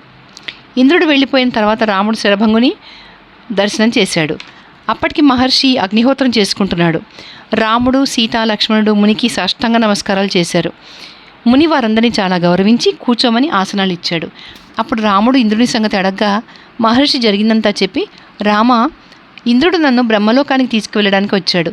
నేను చేసిన తపస్సుకు మెచ్చి వచ్చాడు అతను. కానీ నేను నీ రాక చూశాను. నువ్వు ధార్మికుడవు, మహాత్ముడవు. నిన్ను చూడకుండా, నీకు అతిథి సత్కారాలు చేయకుండా బ్రహ్మలోకానికి వెళ్ళడం ఇష్టం లేక నేను ఉండిపోయాను. నేను అక్షయలోకాలు అనేకాలు, అంటే బ్రహ్మలోకము, దేవలోకము మొదలైనవి శాశ్వతమైనవి సంపాదించుకున్నాను. అవన్నీ ఇప్పుడు సమర్పించుకుంటున్నాను. నువ్వు స్వీకరించు అని ప్రార్థించాడు. అందుకు రాముడు, మహర్షి, నువ్వు చెప్పిన లోకాలన్నీ నేను స్వీకరిస్తాను, కానీ ప్రస్తుతం నేను ఈ అడవిలో నివసించవలసి ఉంది అని బదులు చెప్పాడు. దానికి శరభంగుడు, రామ, ఈ వనంలో సుతీక్షుడనే మహర్షి ఉన్నాడు. అతను పరమధార్మికుడు, చాలా గొప్పవాడు. నువ్వు అతని దగ్గరికి వెళ్ళు. అతను ఈ మహారణ్యంలో రమణీయమైన ప్రదేశంలో నీకు వసతి ఏర్పాటు చేస్తాడు. నువ్వు ఈ మందాకిని నది గట్టునే బయలుదేరి వెళితే అతని చేరగలవు. నీకది మంచి దారి. అయితే నాయన, ఇక్కడ ఒక్క క్షణం ఉండు. తాచుపాము కుబుసం విడిచిపెట్టేటట్లు నేనిప్పుడు ఈ బడుగుదేహం విడిచిపెట్టేస్తాను అని చెప్పి మంత్రవేత్త అయిన ఆ శరభంగుడు ఆజ్యహోమం చేసి అగ్నిని ప్రజ్వలింపజేసి ఆ హోమగుండలో పడ్డాడు. వెంటనే అగ్ని ఆ మహర్షి రోమాలు, కేశాలు, జీర్ణమైపోయిన చర్మము, ఎముకలు, రక్తము, మాంసము చూస్తుండగానే భస్మం చేసేశాడు. రాముడు, సీత, లక్ష్మణుడు అది చూసి చాలా ఆశ్చర్యపడ్డారు. ఇంతలో శరభంగ మహర్షి నవయౌవన సంపన్నుడై ఆ అగ్నిగుండంలో నుంచి అగ్నిహోత్రంలాగా వెలిగిపోతూ వచ్చి అహితాగ్నులు, మహాత్ములైన మహర్షులు, దేవతలు నివసించే లోకాలన్నీ దాటి బ్రహ్మలోకానికి వెళ్ళిపోయాడు. అప్పటికి బ్రహ్మ అనుచరులందరూ పరివేష్టించగా నిండు కొలువు తీరి ఉన్నాడు. అతను బ్రాహ్మణోత్తముడైన శరభంగుడు వచ్చి రావడంతోనే చాలా సంతోషించి సుస్వాగతం అన్నాడు సాదరంగా. 6. రాముడు మునులకు అభయదానం ఇవ్వడం. శరభంగ మహర్షి బ్రహ్మలోకానికి వెళ్ళిపోయాక రాముడిని చూడ్డానికి మునులు గుంపులు గుంపులుగా వచ్చారు. వారిలో వైఖానసులున్నారు, వాలకిల్యులున్నారు, సంప్రక్షాళులు, సదా అంతఃకిరణాలు ఆస్వాదించే మరీచిపులు, అశ్మకుట్టులు, పత్రహారులు, దంతోలు కలినులు, ఉన్మజ్జకులు, గాత్రశయ్యాపరులు, అసహ్యులు, అప్రావకాశకులు, జలాహారులు, వాయుభక్షులు, ఆకాశ నిలయులు, స్థండిరశాయులు, వ్రతోపవాసులు, దాంతులు, ఆర్ద్రవస్తులు, సజపులు, తపోనిత్యులు, పంచతపోన్వితులు కూడా ఉన్నారు. అందరూ బ్రహ్మతేజస్తో వెలిగిపోతున్నారు. అందరూ జితేంద్రియులు, అందరూ యోగనిష్ఠులు. ధర్మజ్ఞులైన ఆ మహర్షులందరూ రాముని చుట్టూ చేరి, రామ, దేవతలకు ఇంద్రుడిలాగా ఇక్ష్వాకు కులానికి, ఈ పృథివికి నువ్వు నాథుడవై ఉన్నావు. నీ కీర్తి, నీ పరాక్రమము 3 లోకాలను ప్రఖ్యాతి వహించి ఉన్నాయి. పితృభక్తి, సత్యనిష్ట, ధర్మచింత నీ దగ్గర పుష్కలంగా ఉన్నాయి. అలాంటి మహాత్ముడవు నువ్వు. నిన్నొకటి కోరుకుంటున్నాము మేము, అందుకు క్షమించు. ప్రజల ఆదాయంలో 6వ వంతు పన్నుల రూపంగా వసూలు చేస్తూ ఏ రాజు తన ప్రజలను పుత్రవతుగా పాలించడో ఆ రాజు మహాపాతకి అయిపోతాడు. ఏ రాజు ప్రజల సుఖమే తన సుఖంగా భావించి పరిపాలన చేస్తాడో ఆ రాజు చిరస్థాయి అయిన కీర్తి సంపాదించుకోవడమే కాకుండా అంతమందు బ్రహ్మలోకానికి వెళ్ళి అవ్యయానందం అనుభవిస్తాడు. కందమూల ఫలాలు మాత్రమే భక్షిస్తూ మహర్షులు ఆర్జించే ధర్మంలో 4వ వంతు ప్రజలను న్యాయంగా పరిపాలించే రాజుకు సంక్రమిస్తుంది. ఇంతకీ బ్రహ్మవేత్తలైన ఈ వానప్రస్థులను చూడు, వీరికి అందరికీ నువ్వు రాజువే, కానీ అనాథల్లాగా వీరందరూ రాక్షసుల వల్ల నానా కష్టాలు పడుతున్నారు రామా. ఇదిగో ఈ అరణ్యంలో ఎక్కడ చూసినా మహామునుల శరీరాలు ఎలా పడి ఉన్నాయో చూడు. దుర్మార్గులైన రాక్షసుల చేతిలో చిక్కి వీరందరూ మృతులైనారు. ముఖ్యంగా పంపానదీ ప్రాంతాన, మందాకిని నది పొడుగున, చిత్రకూట పర్వత ప్రాంతాన ఉన్న మునులు ఈ పీడ అనుభవిస్తున్నారు. ఈ రాక్షస పీడ మేము సహించలేకుండా ఉన్నాం. అంచేత మేమందరము నిన్ను శరణ పొందడానికే వచ్చాం రామా. రాక్షసుల బారి పడకుండా మమ్మల్ని అందరినీ రక్షించు, నీకంటే మాకు మరో గతి లేదు అని ప్రార్థించారు. దాని మీద రాముడు, మహాత్ములారా, మీరు నన్ను రక్షించమని కోరడం ధర్మం కాదు. మీరు నన్ను ఆజ్ఞాపించడానికి అర్హులు. సొంత పని మీద నేను ఈ అడవులకు వచ్చాను. అయినా మీకు రాక్షస బాధ లేకుండా చేయడం నాకు ప్రధానం. నా తండ్రి ఆజ్ఞ చొప్పున వచ్చినా మీ క్షేమం కోసం నేను వచ్చినట్టు కూడా అయింది కనుక నేను ఈ అరణ్యంలో ఉండడం వల్ల గొప్ప ఫలమే కలుగుతుంది. మహర్షులైన మీరందరూ కూడా మా అన్నదమ్ముల బలపరాక్రమాలు చూడండి. మీ శత్రువులైన రాక్షసులందరినీ మేము సంహరించి వేస్తాం అని చెప్పి సీతతోనూ లక్ష్మణుతోనూ వారందరితోనూ కలిసి సుతీక్ష్ణాశ్రమానికి వెళ్ళాడు. 7. రాముడు సుతీక్ష్ణాశ్రమం ప్రవేశించడం. సీతారామలక్ష్మణులు మునులతో కూడా చాలా దూరం నడిచారు. దారిలో కూలంకషాలైన అనేక నదులు దాటారు. చివరికి మహామేఘంలాగా ఎత్తైన పర్వతం చూశారు. అదొక కీకారణ్యంలో ఉంది. అరణ్యంలో రకరకాల పుష్పవృక్షాలు, ఫలవృక్షాలు ఎన్నో ఉన్నాయి. వాటి మధ్య ఉంది సుతీక్ష్ణ మహర్షి ఆశ్రమం. ఆశ్రమం అంతటా నారచీరలు ఆరుతున్నాయి. ఆశ్రమంలో ఒకచోట మహర్షి కూర్చునున్నాడు. అతని శరీరం అంతా దుమ్ము ధూళి నిండి ఉంది. పెద్ద పెద్ద జడలతో కప్పబడి ఉంది. రాముడు అతని ఎదుటికి వెళ్ళి, మహర్షి, నా పేరు రాముడు. నేను నిన్ను చూడడానికి వచ్చాను. నన్ను ఆశీర్వదించు అని వినయంగా అన్నాడు. సుతీక్ష్ణుడు కూడా రాముని చూసి కౌగిలించుకుని, వీరాది వీర రామ, నీకు స్వాగతం. నువ్వు వచ్చి ఉండడం వల్ల ఈ ఆశ్రమం ఇప్పటికీ సనాథమైంది. నిన్ను చూడడం కోసం నేను ఈ శరీరం విడిచి దేవలోకానికి వెళ్లకుండా ఉండిపోయాను. నువ్వు చిత్రకూటం చేరుకున్నప్పుడే రాజభ్రష్టుడవై అడవులకు వచ్చావని నాకు తెలిసింది. దేవతలకు ప్రభువు శతక్రతువు అయిన మహేంద్రుడు ఇక్కడికి వచ్చి నన్ను చూసి వెళ్ళాడు. గొప్ప తపస్సు చేసి మహాభాగ్యం సంపాదించి నువ్వు సకల లోకాలు జయించావు అని చెప్పాడు మహేంద్రుడు. దేవర్షి జుష్టాలైన ఆ నాకలోకాలన్నిట నువ్వు సీతతోనూ లక్ష్మణ్తోనూ స్వేచ్ఛగా విహరించు అని చెప్పాడు. అప్పుడు బ్రహ్మ ఎదుట కాశ్యపుడు విన్నవించుకున్నట్లుగా రాముడు మహాతపస్యాలి అయిన సుతీక్ష్ణ మహర్షిని చూసి, మహర్షి, సకల లోకాలను నేనే సంపాదించుకుంటాను. నువ్వు చెప్పినట్టు ఈ అడవిలో నేను నివసిస్తాను. నువ్వు సర్వభూత హితం కోరే మహానుభావుడవు, చాలా సమర్థుడవు. గౌతమ వంశీకుడైన శరభంగ మహాముని నీ సంగతి నాకు చాలా చెప్పాడు అని విన్నవించుకోగా మహాముని చాలా ఆనందించి, రామ, ఆశ్రమం చాలా మంచిది. ఇక్కడ సకల సదుపాయాలు ఉన్నాయి. నువ్వు ఇక్కడే ఉండు. ఏ కాలంలోనైనా కందమూలాలు నీకు ఇక్కడ సమృద్ధిగా దొరుకుతాయి. మహర్షులు ఇక్కడ చాలామందే ఉన్నారు. ఇక ఉన్నదల్లా ఏమిటంటే గుంపులు గుంపులుగా క్రూర మృగాలు వచ్చి ఇక్కడ నిర్భయంగా సంచరించి పీడించి వెళ్ళిపోతాయి. అంతకంటే ఇక్కడ మరే ఇబ్బంది లేదు అని చెప్పాడు.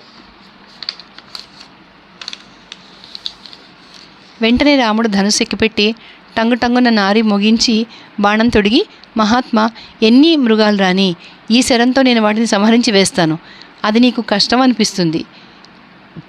ఇంతకంటే కష్టం మరేది లేదు కనుక నేను ఇక్కడ చిరకాలం ఉండను అని మహర్షికి చెప్పి రాముడు సంధ్యాది కార్యక్రమాలు ముగించుకున్నాడు.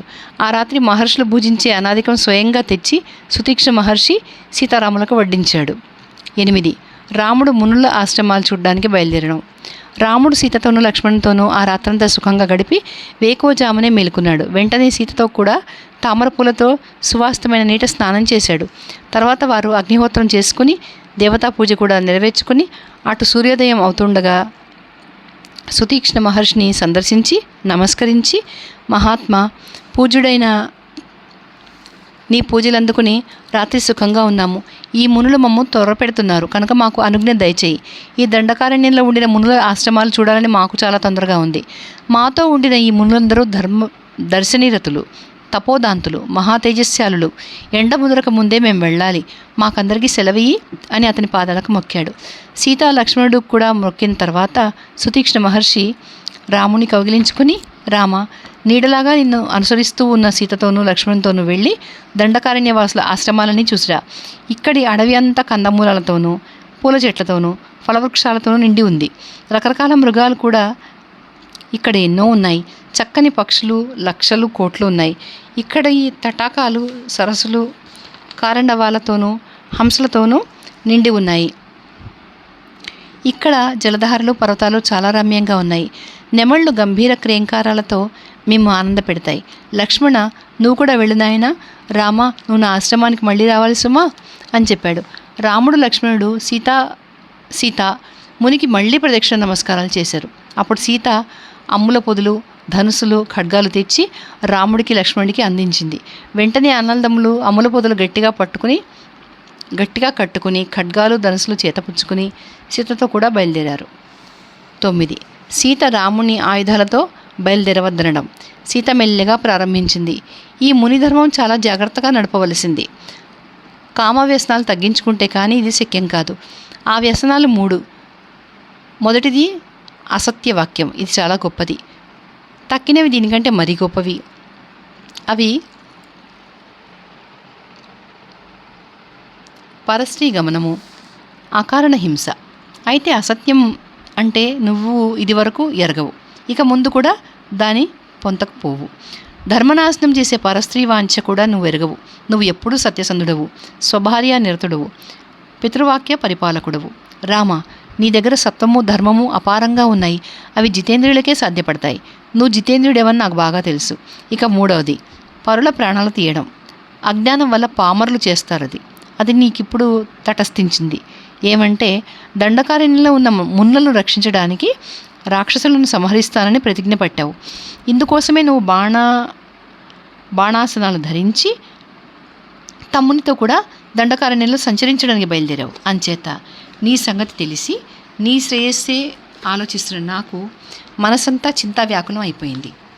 కనుక నువ్వు దండకారణ్యంలో సంచరించడం నాకు ఇష్టం లేదు. అందుకు కారణం చెప్తాను విను. ధనుర్బాణాలు ధరించి తమ్మునితో బయలుదేరిన నువ్వు రాక్షసులు కనపడితే బాణం విడవక మానవు. ఎందుకంటే సమీపాన ఉండిన కట్టెలు అగ్నికి తేజస్సు బలము పెంపు చేస్తాయి. అలాగే క్షత్రియునకు చేతనున్న ధనుర్బాణాలు తేజస్సు బలము వృద్ధి చేస్తాయి. దీనికి ఉదాహరణ చెప్తా విను. పూర్వం రకరకాల మృగాలు పక్షులు నిండి ఉండిన ఒక మహారణ్యంలో సత్యభాషి శుచి అయిన ముని ఒకడుండేవాడు. అతని తపస్సు విఘ్నం చేయడానికి తలచి దేవేంద్రుడు బంటు రూపం ధరించి తీక్ష్ణమైన ఖడ్గం పట్టుకుని అక్కడికి వచ్చి, మహాత్మా, నేను మళ్ళీ వస్తాను, అంతవరకు నువ్వు ఈ ఖడ్గం దాచిపెట్టు అని ప్రార్థించి ఆ ఖడ్గం మునికి ఇచ్చి వెళ్ళిపోయాడు. ఆ ముని ఎలాగైనా ఆ ఖడ్గం భద్రంగా ఉంచి మళ్ళీ ఆ మనిషికి ఇచ్చేయాలన్న ఉద్దేశంతో అడవిలో తిరిగేటప్పుడు కూడా చెత్త పట్టుకుని తిరిగేవాడు. ఆ ముని అడవిలో కందమూలాల కోసము, ఫలాల కోసము, పూల కోసము తిరిగేటప్పుడు కూడా ఆ కత్తి విడిచిపెట్టేవాడు కాదు. ఇలా కొన్నాళ్ళు గడిచేటప్పటికీ అతను తపస్సు మర్చిపోయి వీరకృత్యాలు చేయాలి అన్న స్థితికి వచ్చేశాడు. ఇలాగ స్వధర్మం విడిచి ఖడ్గం దగ్గర ఉండడం వల్ల మదించి ఘోరకృత్యాలు చేసి చివరకు నరకానికి పోయాడు. ఆయుధ సంపర్కం వలనే ఇది ఇలా జరిగింది. అగ్ని తాను ఆశ్రయించిన వస్తువుని ఎలా భస్మం చేస్తుందో తను చేపట్టిన వాడిని ఆయుధం కూడా అలాగే నాశనం చేస్తుంది. అయితే ఆయుధాల సంగతి నీకు తెలియదని కాదు, నీ ఎడల ఉండిన గౌరవం వల్ల స్నేహం వల్ల నీకు ఇది జ్ఞాపకం చేశాను. కానీ నీకు బోధించలేదు సుమా. దండకారణ్యాల్లో ఉండిన రాక్షసులను అపరాధం లేనిదే నువ్వు చంపకూడదు సుమా. వీరులైన క్షత్రియులకు అడవులలో ఆర్తులై ఉండేవారిని రక్షించడానికి ధనుర్బాణాలు వాడడం మాత్రం అధర్మం కాదు. ఆయుధం ఎక్కడా, అరణ్యం ఎక్కడా, క్షాత్రం ఎక్కడా, తపస్సు ఎక్కడా? ఇవన్నీ అన్యోన్య విరుద్ధాలు. కనుక మనం అరణ్యాలకు తగిన మునివృత్తే అవలంబిద్దాం. శస్త్రధారణం వల్ల కూడా తప్పకుండా బుద్ధి కలుషితం అయిపోతుంది. అయోధ్యకు వెళ్ళాక మాత్రం మనం క్షత్రియ ధర్మానుసారంగా ఖడ్గాలు వాడవచ్చు.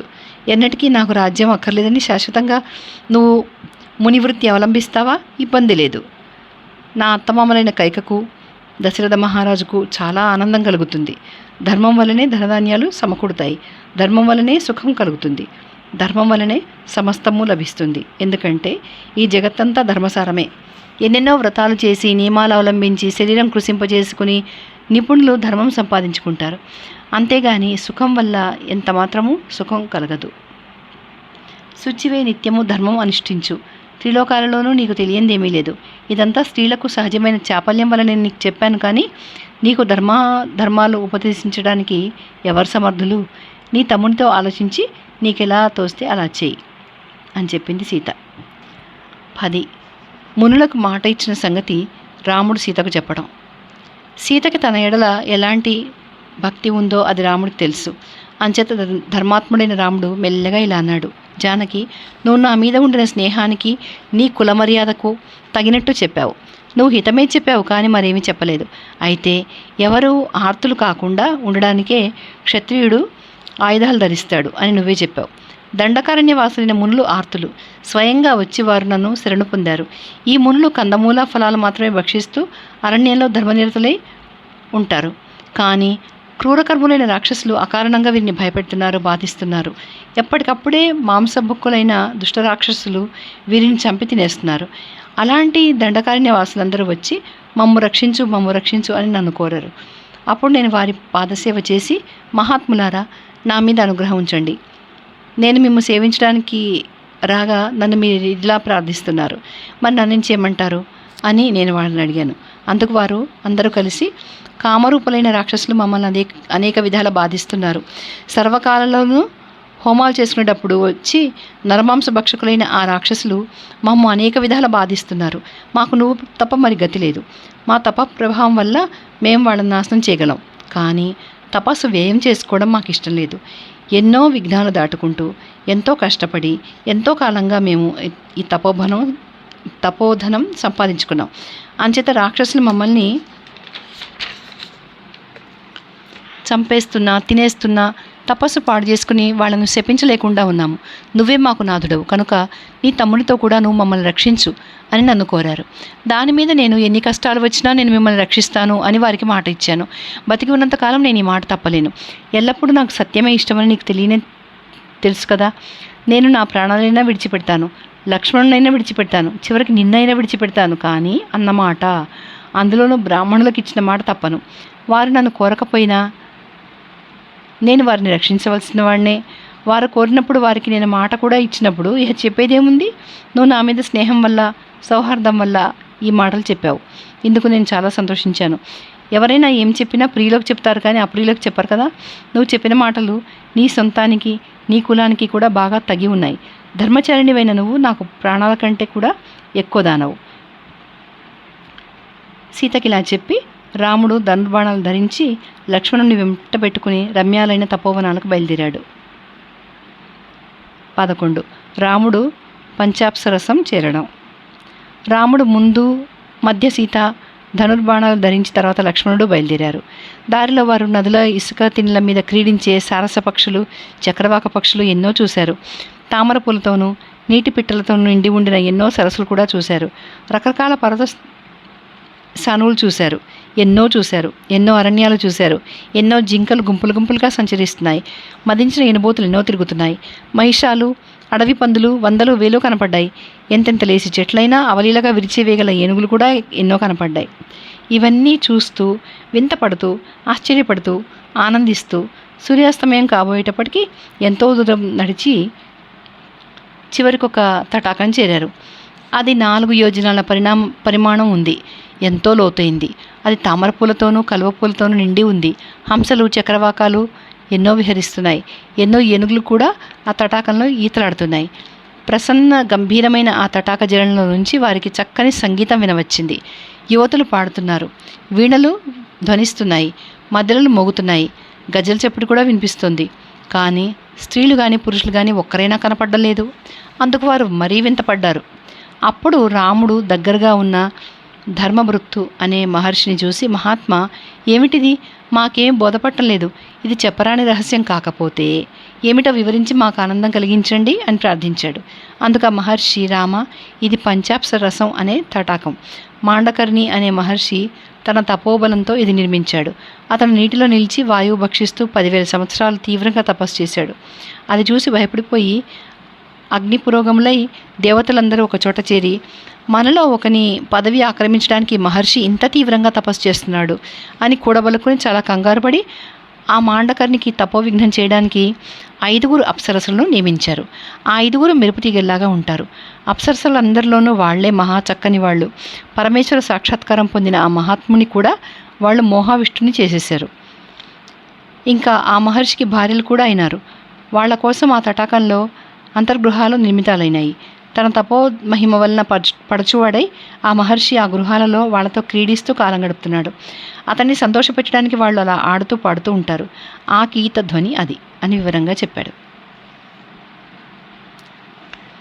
అది విని రాముడు, సీతా, లక్ష్మణుడు మరీ వింతపడి అక్కడి నుంచి బయలుదేరారు. ఎదుట బ్రహ్మ తేజస్సుతో నిండి ఉన్న మున్యాశ్రమాలున్నాయి.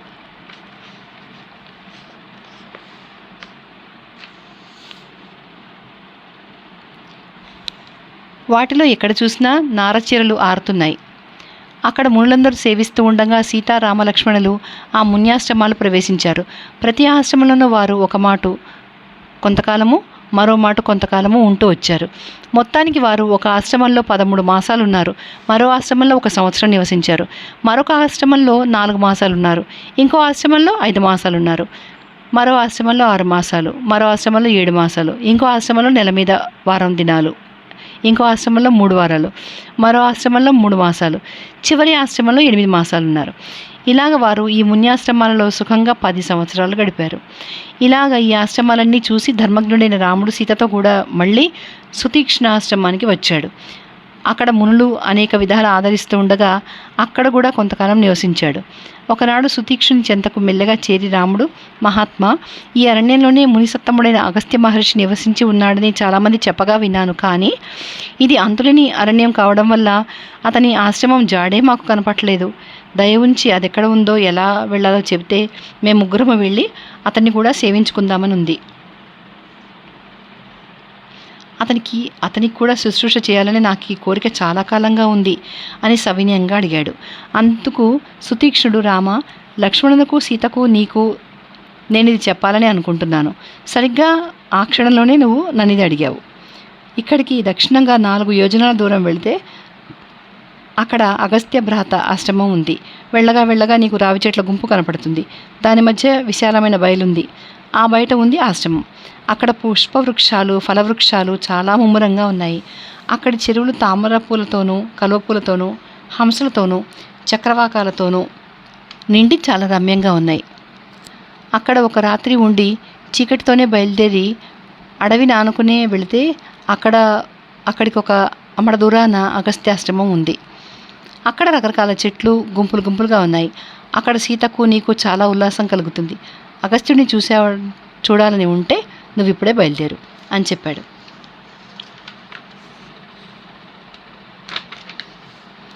రాముడు సీతతోనూ లక్ష్మణ్తోనూ సుతీక్ష్ణునికి పాదాభివందనం చేసి వెంటనే అగస్త్యాశ్రమానికి బయలుదేరాడు. దారిలో ఎన్నో పర్వతాలు కనబడ్డాయి. ఎన్నో రకాల చెట్లు నేత్రపర్వం చేశాయి. అప్పుడు రాముడు లక్ష్మణుని చూసి, తమ్ముడు, ఇదే అగస్త్య భ్రాత ఆశ్రమంలా కనపడుతుంది. సుతీక్ష్ణుడు చెప్పిన పుష్పవృక్షాలు, ఫలవృక్షాలు అవిగో విరగబూసి విరగకాసి ఉన్నాయి. రావి చెట్ల మీద నుంచి కాషాయ గంధం ముమ్మరంగా వస్తోంది. వంట కట్టెలు గుట్టలు గుట్టలుగా ఉన్నాయి. కోసిన కట్టెలు, దర్భబీళ్లు కూడా ఇవిగో. ఆ చెట్ల గుంపులో నుంచి నల్లని మహామేఘంలాగా పొగ వస్తోంది.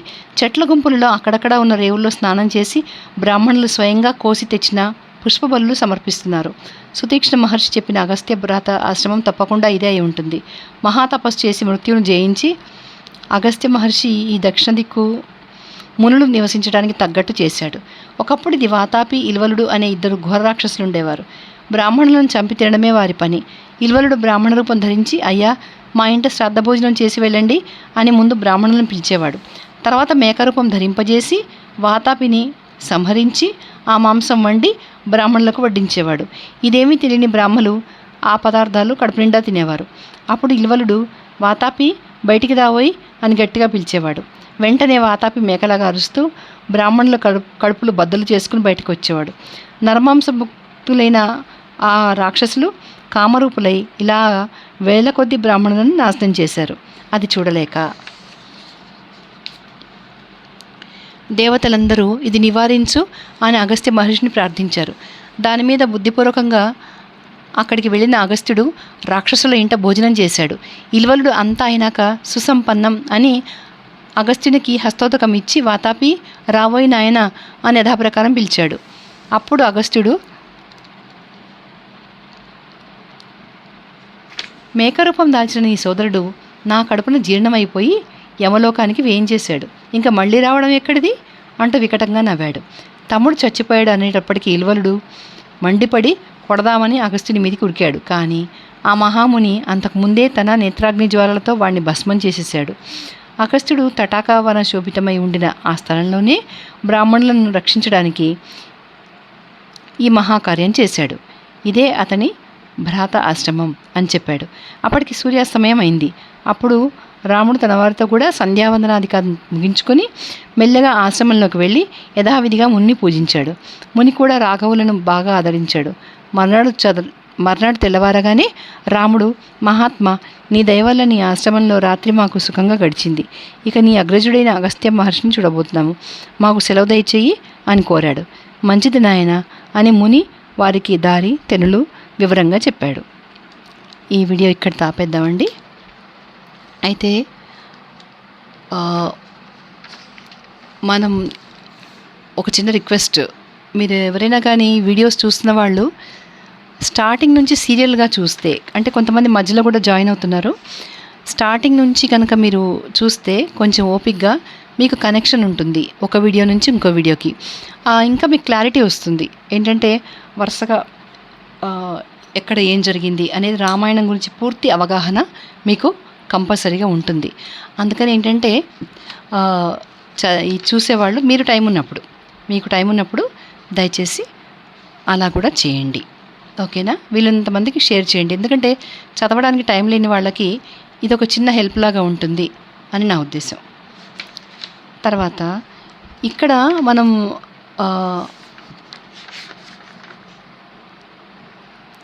ఈ అయోధ్యకాండలో చూసినప్పుడు రాముడు ఎంత సెంటిమెంటో మనకి తెలుస్తుంది. ఎందుకంటే వాళ్ళందరూ వెళ్ళిపోయారు. అంటే భరతుడు, రాజమాతలు వాళ్ళందరూ వచ్చారు అక్కడికి. వాళ్ళందరూ చిత్రకూటంలో వీళ్ళు ఉండంగా వీళ్ళ దగ్గర ఉండి వీళ్ళని చూసి సీతారామలక్ష్మణులను చూసి వెళ్ళారు. కాబట్టి ఇంకా వాళ్ళు వెళ్ళాక అవే జ్ఞాపకాలు ఆయనకి కనిపిస్తూ ఉంటాయి. వాళ్ళు ఇక్కడ వచ్చారు, ఇక్కడ కూర్చున్నారు, ఇక్కడ మాట్లాడారు, ఇవన్నీ జ్ఞాపకాలు వస్తాయి. కాబట్టి ఆ దుఃఖం కూడా భరించలేక ఆయన అక్కడి నుంచి వేరే స్థలానికి బయలుదేరాడు.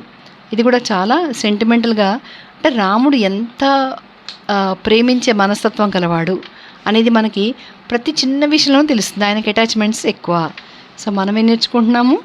రామాయణం చదివితే ఇవన్నీ కూడా మనం నేర్చుకోదగ్గ విషయాలు. ఓకేనా? Thank you for watching.